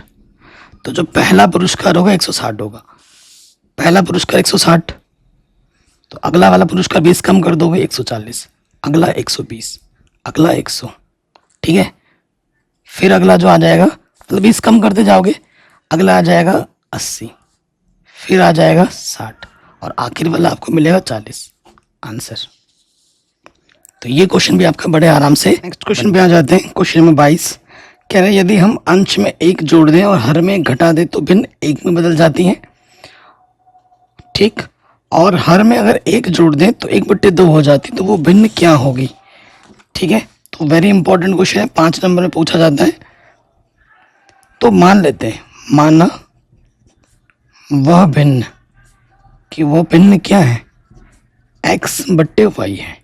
माना वो भिन्न x/y है ऊपर वाले को हम अंश कहते हैं और नीचे वाले को हम हर कहते हैं। प्रथम शर्त में आ जाओ। प्रथम शर्तानुसार, प्रथम शर्त इसमें हमें क्या बोला जा रहा है कि जो भी आपके पास भिन्न है, एक्स बट्टे वाई है, अंश में भी एक जोड़ना है, ऊपर एक जोड़ना है और हर में से घटा दें तो एक में बदल जाती है। अच्छा, इसके बट्टे में कुछ नहीं तो एक ले लेते हैं, तिरछे गुणा कर दो। किसी भी संख्या को एक से गुणा कर दें वही रहता है। और y माइनस एक कम y माइनस एक, x प्लस का y इधर के क्या हो जाएगा माइनस का y, और प्लस का इधर के हो जाएगा माइनस का एक। तो हमें मिल जाएगा x माइनस वाई बराबर माइनस के 2। पहला समीकरण, पहले कंडीशन से, पहले शर्त से। अब आ जाओ द्वितीय शर्त में। द्वितीय शर्तानुसार, द्वितीय शर्त में हमको क्या बोल रहे हैं कि हर में अगर एक जोड़ें, सिर्फ हर में एक जोड़ें, जो भी आपके पास भिन्न है, अगर नीचे एक जोड़ोगे तो वो 1/2 में बदल जाती है। तिरछे गुणा करोगे 2x y प्लस एक कम y प्लस एक, तो प्लस का y इधर के क्या हो जाएगा माइनस के y। तो अगर आप देखो y के गुणज क्या है, समान है, तो यहां हम लगा देते हैं विलोपन विधि। हमें x और y का मान निकालना है, ठीक है। हम कौन सी विधि लगा रहे हैं, विलोपन विधि। तो यहां लिखेंगे समीकरण 1 व 2 से, ठीक। किसी भी समीकरण को ऊपर नीचे आप रख सकते हो अपनी सुविधा के अनुसार। x माइनस वाई बराबर है माइनस का 2 और यहाँ पर 2x माइनस वाई बराबर है 1। इसको ऊपर रखा, इसको नीचे रखा। समान चिन्ह होने पे घटाते हैं और घटाने पे चिन्ह बदलता है, जोड़ने पे नहीं। प्लस का माइनस, माइनस का प्लस, माइनस का प्लस, प्लस माइनस वाई कटा, 2x में से x घटाओगे 1x बचेगा, 2 और 1 3 हो जाएगा, x का मान 3 होगा। अब देखो हमारे पास है 2x माइनस वाई बराबर 1, x का मान कितना है 3, 2 3 6, माइनस का इधर के प्लस का हो जाएगा और माइनस का y उधर के प्लस का y हो जाएगा। तो ये हो जाएगा y का मान क्या आ जाएगा 5, ठीक है। अतः भिन्न क्या हो जाएगी, अतः भिन्न आपने x बट्टा y माना था, x आपको मिला है 3, ठीक है, और y मिला है आपको 5। तो ये हमें हमारा उत्तर मिलेगा 3/5। नेक्स्ट प्रश्न पे हम आ जाते हैं। हमारे पास प्रश्न क्या बोल रहा है, क्वेश्चन नंबर 23, ठीक है। एक समकोण त्रिभुज, हमारे पास एक समकोण त्रिभुज है, ठीक है। समकोण त्रिभुज का एक कोण क्या होता है 90 अंश का होता है, उसे हम समकोण कहते हैं। कह रहे हैं समकोण त्रिभुज की ऊंचाई उसके आधार से 7 सेंटीमीटर कम है, आधार से 7 सेंटीमीटर कम है, आधार पर निर्भर कर रही है। तो मान लेते हैं कि भैया आधार क्या है x है, तो लिख देंगे माना आधार x है। जो ऊंचाई है वो आधार से 7 सेंटीमीटर कम है, आधार से 7 सेंटीमीटर कम है, और कर्ण हमें दे रखा है 13। तो अन्य दो भुजाएं हमें ज्ञात करनी है। कर्ण हमको दे रखा है 13, तो यहां लिखेंगे पाइथागोरस प्रमेय से। पाइथागोरस प्रमेय से, पाइथागोरस प्रमेय क्या होती है कि भैया जो कर्ण होता है, कर्ण का जो वर्ग होता है वो होता है आधार का वर्ग प्लस लंब का वर्ग। कर्ण हमारे पास कितना है 13 है, 13 का वर्ग, आधार हमारे पास x है, x का वर्ग, लंब हमारे पास x माइनस 7 है उसका वर्ग। 13 का वर्ग क्या होगा 169, और यहाँ सूत्र लग जाएगा a माइनस बी का वर्ग, a का वर्ग प्लस b का वर्ग माइनस के 2ab, ठीक है। 169 एक्स स्क्वायर 2x स्क्वायर 7 7 49 7 दूनी 14x। सभी को एक तरफ लेके आओ, 2x स्क्वायर माइनस के 14x और प्लस का इधर के क्या हो जाएगा माइनस का, इस तरफ कुछ नहीं बचा तो 0। 2x स्क्वायर माइनस के 14x, 9 में से 9 घटाएंगे 0, 6 में 4 घटाएंगे 2, तो माइनस के 120 बचेगा। अब हम क्या करेंगे, दोनों तरफ 2 से भाग देंगे, 2 1 कम 2, 2 7 14, 2 6 12 और 0/2 0। तो ये हमें हमारा द्विघात समीकरण मिल चुका है, ठीक। इसका गुणज कुछ नहीं तो 1, इसकी गुणा इसके साथ होती है। ऐसी दो संख्या लेनी है जिनका गुणा करे तो 60 है और घटाने पे 7। 12 पंजे 60, 12 में से 5 घटाओगे 7 आता है। माइनस है तो ब्रैकेट लगा के मान रखो 12x माइनस के 5x, तो माइनस के 12x माइनस माइनस प्लस। ठीक है, तो यहां से पहले जोड़े से क्या उभयनिष्ठ है, x उभयनिष्ठ है। एक्स स्क्वायर से x बाहर आ गया, एक x बचा, बाहर आ गया, यहां से 12 बचा, प्लस का चिन्ह लग जाएगा, 5 का भागा दोनों में जाएगा, 5 बाहर आ गया, x बचा, 5 कम 5, 1 बचा, 10 हो गया, 5 दूनी 10। ये चीज और ये चीज समान है। जो 2 बार आता है उसको हम एक बार लिखते हैं गुणनखंड में, और जो हमने उभयनिष्ठ निकाला है वो आ जाता है दूसरे वाले ब्रैकेट में। इसको एक बार 0 मानेंगे, इसको एक बार 0 मानेंगे। यदि x प्लस 5 बराबर 0, तो प्लस का 5 इधर के माइनस के 5, भुजा का मान कभी माइनस में नहीं होता, अमान्य है। फिर दूसरा ले लेंगे, यदि x माइनस 12 बराबर 0, तो माइनस के 12 इधर के क्या हो जाएगा, प्लस के 12 आंसर। यानी कि जो हमें हमारा आधार मिलेगा वो मिलेगा 12 सेंटीमीटर, और जो ऊंचाई होगी 12 में 7 घटा दोगे वो कितना आ जाएगा, 5 सेंटीमीटर। तो आधार 12 होगा और ऊंचाई हमारी 5 होगी। ये हमें हमारा उत्तर आराम से मिल जाएगा। अगले प्रश्न पे आ जाओ। ये एक प्रमेय है जिसको मैंने एक अलग से वीडियो बनाकर ऑलरेडी करा रखा है। छठे चैप्टर मैं पूरी एनसीईआरटी करा रखा हूँ, जिसके लिंक्स मिल जाएंगे डिस्क्रिप्शन पे। एक बार डिस्क्रिप्शन जरूर देख लेना, पूरी प्लेलिस्ट जो नई एनसीईआरटी बुक आप पढ़ते हो ना, पूरा मैंने सॉल्व करा रखा है डिजिटल बोर्ड में। तो यह है थेल्स प्रमेय। किसी सिद्ध कीजिए कि यदि किसी त्रिभुज की एक भुजा के समांतर अन्य 2 भुजाओं को भिन्न भिन्न अनुपात पे करे तो ये 2 भुजाएं एक ही अनुपात में होती हैं। ठीक है, तो ये प्रमेय मैंने ऑलरेडी प्रूफ करा रखी है। 6.1 और 6.2 में से कोई एक प्रमेय बोर्ड एग्जाम में आएगा ही आएगा। ठीक है, तो वो मैंने करा रखी है। थेल्स प्रमेय आपको प्रूफ करने के लिए पूछा बोल रहा है। ये क्या है, थेल्स का प्रमेय सिद्ध करने के लिए बोल रहा है। ये मैंने ऑलरेडी करा रखा है, लिंक्स मिल जाएंगे डिस्क्रिप्शन पे। मैं बार बार बोल रहा हूँ 6.1 वेरी इंपॉर्टेंट है, आपके बोर्ड एग्जाम में इस साल आएगा ही आएगा। ठीक है, 100% आएगा ही आएगा। अब आते हैं अगले प्रश्न में। एक चतुर्भुज एबीसी के विकर्ण परस्पर बिंदु O पर प्रतिच्छेद करते हैं और AO बट्टा BO CO बट्टा DO है। दर्शाइए कि ये ABCD एक समलंब चतुर्भुज है। ठीक है, मैं आपको बता देता हूँ कि ये क्वेश्चन आपके एनसीईआरटी का है, प्रश्नावली 6.2 का प्रश्न है। मैंने ऑलरेडी करा रखा है, लिंक्स मिल जाएंगे डिस्क्रिप्शन पे, खोल के देखिए। ठीक है, फिर आ जाते हैं अगले प्रश्न में। ये जो प्रश्न आप देख रहे हैं ये 25वां प्रश्न, ये प्रश्नावली 9.1 का क्वेश्चन नंबर 15 है। मैंने ऑलरेडी करा रखा है, खोल के डिस्क्रिप्शन आप देख लीजिए। अगले वाले में आते हैं 26वां प्रश्न। ये है नई एनसीईआरटी बुक के आधार पर 12.2 का प्रश्न। ठीक है, 12.2 का प्रश्न आई थिंक क्वेश्चन नंबर 4था या 5वां होगा, करा रखा है, खोल के आप देख सकते हैं। ठीक है जी, उसके बाद क्योंकि ये मैंने ऑलरेडी करा रखे हैं, डिस्क्रिप्शन में लिंक मिलेगी, आप एक बार मेरी बात मानिए, खोल के देख लीजिए। अगर ये वीडियो में ना मिले तो मुझे आप जो बोलोगे वो मैं कर दूंगा। ये सारे प्रश्न मैंने ऑलरेडी पढ़ा रखे हैं, करा रखे हैं। इसमें आ जाओ। ऊंचाई 4 सेंटीमीटर, व्यास इतना वाला ठोस बेलन में से इसी ऊंचाई इसी व्यास वाला एक शंकु के आकार का खोल काट दिया जाता है। शेष बचे ठोस का निकटतम वर्ग सेंटीमीटर तक पृष्ठ क्षेत्रफल ज्ञात कीजिए। चलिए इसको करा देता हूं मैं। अथवा वाला है, हमारे पास क्या है, एक ठोस है, किसके आकार का, बेलन के आकार का। एक लकड़ी है मान लेते हैं, ये बेलन है। ठीक है, ये बेलन है हमारे पास। इसमें क्या बोला गया है, इसकी ऊंचाई हमारे पास है 2.4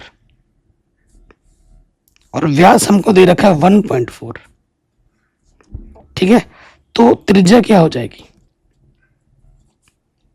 त्रिज्या क्या होती है, व्यास की आधी, 1.4 का आधा यानी कि 0.7 सेंटीमीटर। जो मैंने बोला है वो कर लेना मेरे भाइयों, डिस्क्रिप्शन में लिंक मिलेगी। ठीक है, जरूर देख लीजिएगा।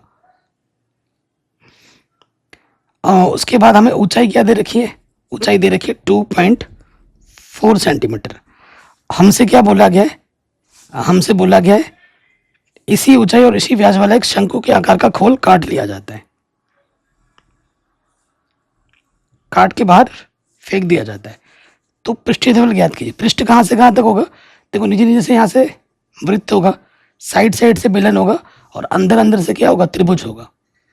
अंदर अंदर से क्या होगा? त्रिभुज होगा। इधर से ऊपर से खोखला है, तो त्रिभुज में आपको तिर्यक ऊंचाई चाहिए होती है। क्या चाहिए होती है? तिर्यक ऊंचाई क्षेत्रफल में। तो तिर्यक ऊंचाई L बराबर क्या होता है? अंडर रूट के अंदर है h² प्लस r²। तो h हमारे पास कितना? 2.4 और r हमारे पास है 0.7। 24 का वर्ग 576.2 स्थान के बाद, 749.2 स्थान के बाद, तो ये हो जाएगा 6.25। 625 का वर्गमूल 25 होता है, यहाँ 2 स्थान के बाद दशमलव था, यहाँ 1 स्थान के बाद लग जाएगा। तो तिर्यक ऊंचाई हमें मिल गई।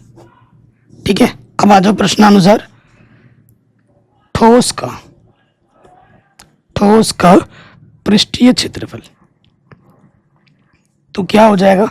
बाहर बाहर से बेलन है, बाहर बाहर से बेलन है, बेलन का पृष्ठीय क्षेत्रफल।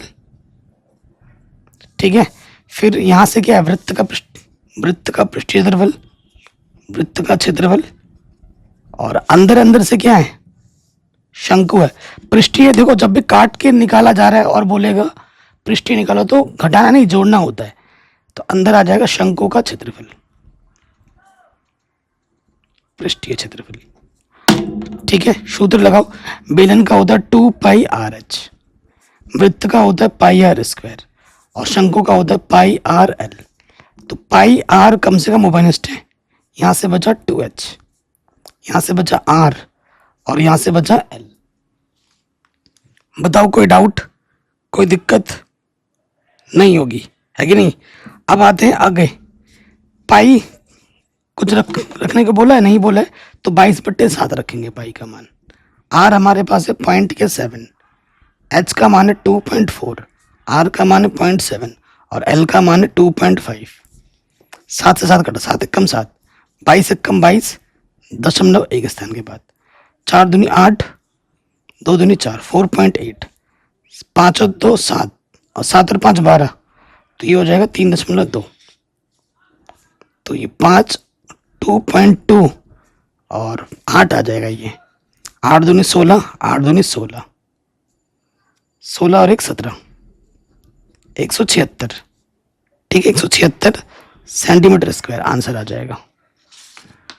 ठीक है भाई, आपको मैंने 3 क्वेश्चन 4 क्वेश्चन छोड़ा है इसलिए छोड़ा है, मैं चाहता तो वीडियो में बना देता, वीडियो बहुत लंबी हो जाती। ठीक है, इसलिए छोड़ा है। मैं चाहता हूँ आप डिस्क्रिप्शन खोल के देखो, क्योंकि मैंने ये सब ऑलरेडी पढ़ा दिए हैं, कहाँ पे कौन सा मिलेगा वो भी मैंने बता दिया है। ठीक है, आगे आते हैं। ये है आपके उदाहरण का प्रश्न, वेरी इंपॉर्टेंट है, हर साल आपके एग्जाम में आता है।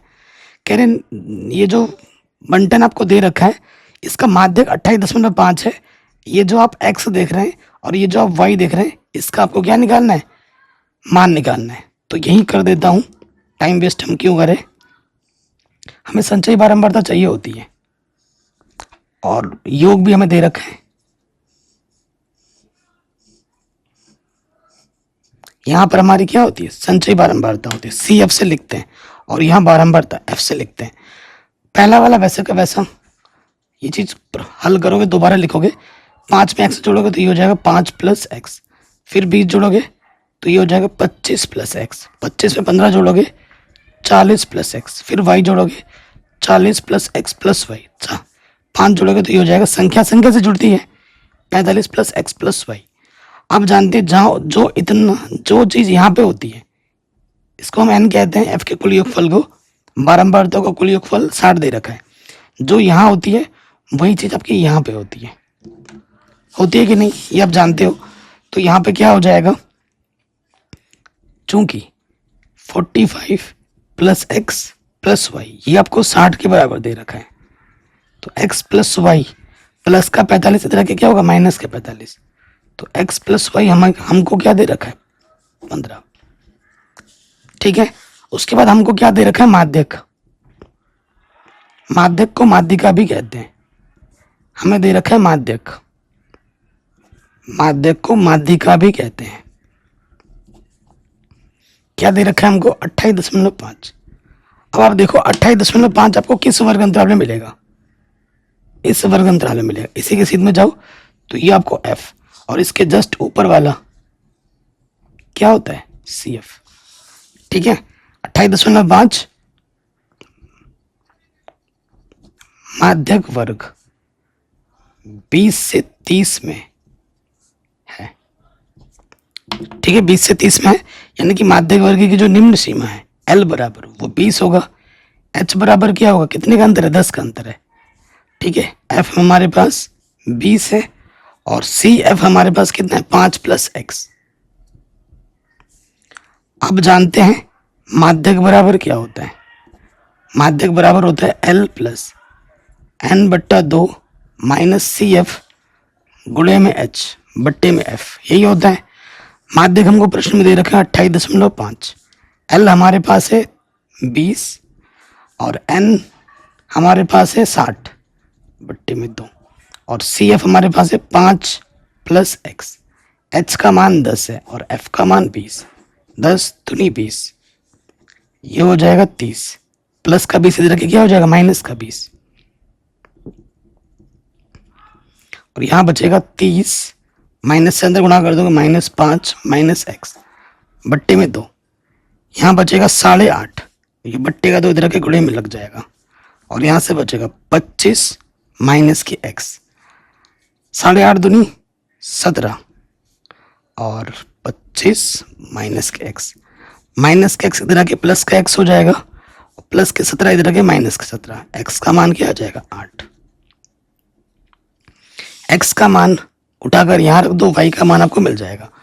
चूंकि x + y बराबर आपका कितना है 15 है, x का मान 8 आया है तो y का मान 7 आ जाएगा, प्लस के 8 इधर के माइनस का हो जाएगा तो y का मान क्या हो गया 7 हो गया। x और y दोनों के मान हमें मिल गए। अब आते हैं हमारे आखिरी प्रश्न पर। ठीक है, सारे एनसीईआरटी बेस्ड प्रश्न है, बाहर से कुछ भी नहीं आएगा।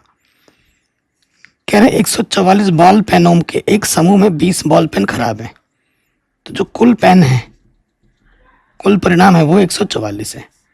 हमको खराब पेन कितना दे रखा है, खराब पेन दे रखा है 20, तो यानी कि अच्छा पेन कितना होगा, अच्छा पेन निकाल लेंगे, 144 में से खराब पेन घटा दो तो 124 पेन हमारे अच्छे पेन है।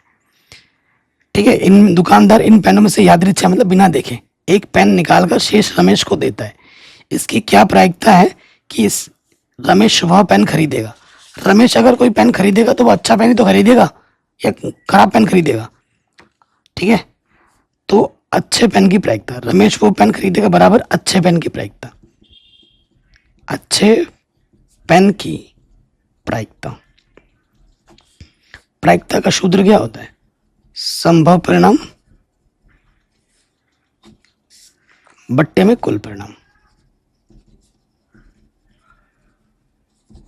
अच्छे की बात हो रही है तो अच्छे पेन कितने 124 और कुल परिणाम है 144, तो 4 × 12, 4 × 4, 4 × 12, 4 × 24, तो आंसर आ जाएगा 31/36। ठीक है, 31/36। अब आ जाओ नेक्स्ट, कौन और खा दो दे रखे ना, तो ख नंबर आ जाओ। इसकी क्या प्रायिकता है कि रमेश वो पेन नहीं खरीदेगा। कौन सा पेन नहीं खरीदेगा, नहीं खरीदे, खराब पेन होगा तो खरीदेगा नहीं, तो यानी कि खराब पेन की प्रायिकता, खराब पेन की प्रायिकता निकालनी है। खराब पेन तो संभव परिणाम खराब में कितने हैं, खराब पेन है 20 और कुल परिणाम है 144, तो इसको काटो, 4 × 5 = 20, 4 × 12, 4 × 24, तो आंसर आएगा 5/36 पहले वाले का। अब ख नंबर पे आ जाओ। ख नंबर में क्या बोला है कि अच्छी प्रकार से 52 पत्तों की ताश की एक पेटी में से यादृच्छिक एक पत्ता निकाला जाता है, सभी संभव परिणामों की संख्या लिखिए। हैं, सभी संभव परिणामों की संख्या लिखिए। यादृच्छिक एक पत्ता निकाला जाता है तो सभी संभव परिणामों की संख्या निकालिए। मतलब 52 ताश के पत्ते हैं, अब कौन से पत्ते कितने हैं वो आपको बताना है। मतलब क्या चीज़ है, पत्ते में क्या क्या होता है वो आपको बताना है। तो 26 पत्ते आपके काले पत्ते होते हैं, 26 आपके लाल पत्ते होते हैं, ठीक है। तो इनमें भी दो कैटेगरी होती है और इन सब में भी दो कैटेगरी होती है, ठीक है। प्रायिकता मैंने वीडियो में नई वीडियो जो मैंने बनाई है उसमें डिजिटल बोर्ड में मैंने दिखाया भी है कि कौन कौन से पत्ते होते हैं, हुकुम, ठीक है। उसके बाद आपका इक्का दुग्गा, ये सब मैंने बता रखा है। हर कैटेगरी के काले में दो कैटेगरी होती है, लाल की भी दो कैटेगरी होती है। तो जो बादशाह होता है हर कैटेगरी में एक होता है, तो टोटल कैटेगरी 4 होते हैं। बादशाह 4 होते हैं, बेगम 4 होते हैं, गुलाम 4 होते हैं, ठीक है। तो यही बताना है। अच्छी प्रकार से फेंटे की 52 ताश की गड्डी में से यादृच्छिक पत्ता निकाला जाता है, सभी संभव परिणामों की संख्या लिखिए। तो 26 काले हो सकते हैं, 26 लाल हो सकते हैं, हर कैटेगरी में 13-13 पत्ते होते हैं। ये चित्र बना के दिखा देना। बादशाह 4 हैं, बेगम 4 है, गुलाम 4 हैं, ठीक है। उसके बाद अगर इक्का दुग्गी तिक्की ये सब बोलेगा तो वो बात की बात है। क्वेश्चन ये पूरा स्पष्ट रूप से बनाया नहीं गया है, क्या निकालना ये भी नहीं बोला गया है, ठीक है। अगर 1 नंबर का प्रश्न है और 52 चीज़ें हम लिख सकते हैं यहाँ पर, सच बताएं तो 52 चीज़ें लिख सकते हैं। 4 कैटेगरी के नाम लिख देना और पूरा कर देना। इसको समझने के लिए आप मेरे डिजिटल बोर्ड में खोल के प्रायिकता का वीडियो देख लेना। इंट्रोडक्शन में मैंने बता रखा है, चित्र की मदद से समझा रखा है, सिखा रखा है। बाकी ये जो 4 क्वेश्चन मैंने आप लोगों के लिए छोड़ा है, ये मैंने जानबूझ के छोड़ा है ताकि आप खोल के एक बार डिस्क्रिप्शन ज़रूर देखो इन प्रश्नों को। और ये वेरी इंपॉर्टेंट है, हर साल एग्जाम में आते हैं। आप सोचोगे सर क्यों नहीं करा रहे, सर ने ऑलरेडी करा रखा है। अगर आप चैनल पे वीडियो देखोगे, मैं डेली वीडियो बनाता हूँ। मैं चाहता हूँ आप उत्तराखंड वाले बच्चे मेरे वीडियोस डिस्क्रिप्शन में जो लिंक है उसको खोल के एक बार ज़रूर देखो, ठीक है। देखो कि सर ने सारा कुछ पहले ही पढ़ा रखा है, सिखा रखा है डिजिटल बोर्ड में। आशा करता हूँ वीडियो पसंद ज़रूर आई होगी। पसंद आई है तो लाइक शेयर ज़रूर करें, प्लेलिस्ट को ज़रूर चेक करें, डिस्क्रिप्शन ज़रूर चेक करें। विज्ञान का मॉडल पेपर भी मैं सॉल्व करा दूंगा। पूरी गणित मैंने पढ़ा रखी है, ठीक है, पूरी गणित मैंने पढ़ा रखी है। प्लीज़ वीडियो को शेयर ज़रूर करें अपने दोस्तों के साथ।